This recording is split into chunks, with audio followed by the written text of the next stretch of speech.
A blanket of snow shimmered under the cold morning sun as a rescue team trudged up the alpine ridge in Colorado's unforgiving backcountry.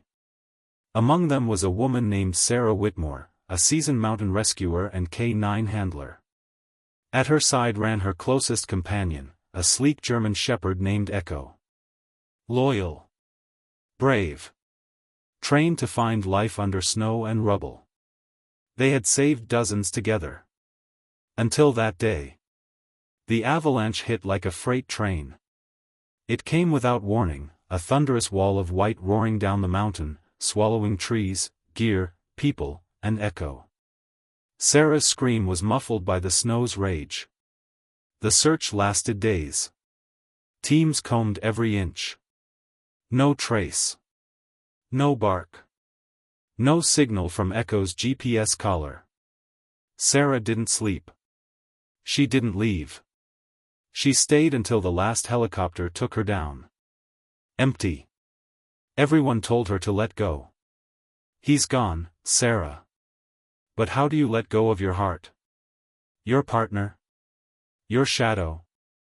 For years passed. Sarah never returned to the field. She couldn't.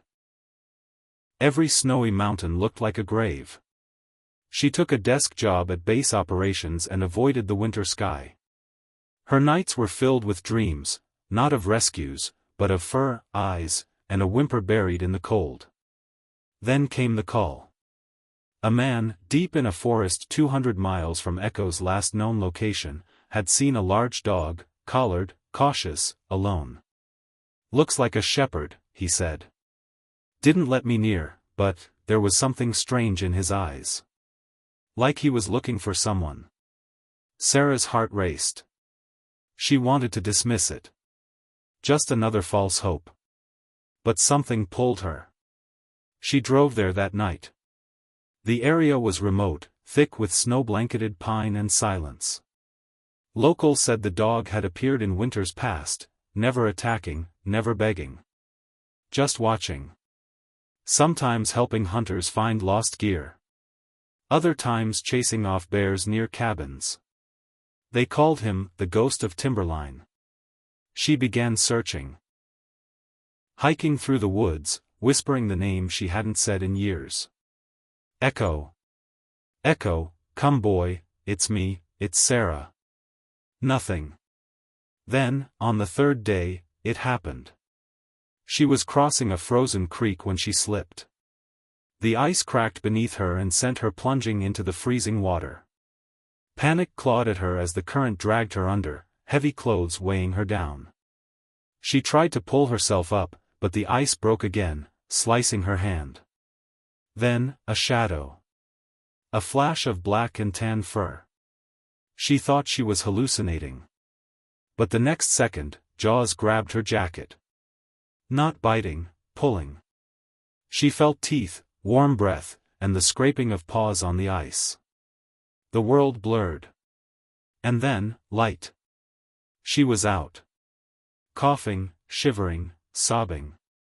And standing above her, soaked, shivering, scarred, was Echo. Older. Thinner. A new scar on his muzzle. But those eyes, she knew them. Eyes that once stared into fire for her. Echo, she gasped. He stepped closer, uncertain. Then, slowly, she raised her shaking hand. He sniffed it. Then he leaned in, pressing his head to her chest with a low, broken whine, the first sound she'd heard from him in 4 years. They both wept. The walk back took hours. He didn't leave her side. When she collapsed from cold, he lay against her to keep her warm. When she drifted off, he barked her awake. By the time they reached the nearest ranger station, news had already spread, the ghost dog had returned. But now he had a name. Echo. Back in town, the reunion was met with disbelief. A vet examined him, minor frostbite, some healed fractures, but otherwise, he had survived. Somehow, in those 4 years, Echo had learned to live. Maybe he'd been buried, crawled out, wandered in shock. Maybe instinct took over. Maybe he searched every mountain for her, until he gave up. Or maybe, he never did. Sarah returned to the mountain rescue team that spring. Not as a handler, but as director of K-9 training. Echo stayed by her side, too old now for field work. But every rookie learned his name. Every dog trained under his watchful gaze. He had become legend, the dog who survived the mountain, and came back not for food or shelter, but to save the one who never stopped calling his name. Years later, when Echo passed in his sleep, Sarah buried him on the ridge where he was lost, and found again. His collar hangs on her office wall today, with the words she etched herself. He was lost in snow. But never to me. And every year, when the snow begins to fall, she hikes to that ridge and whispers to the wind. Echo, come, boy. I'm still here.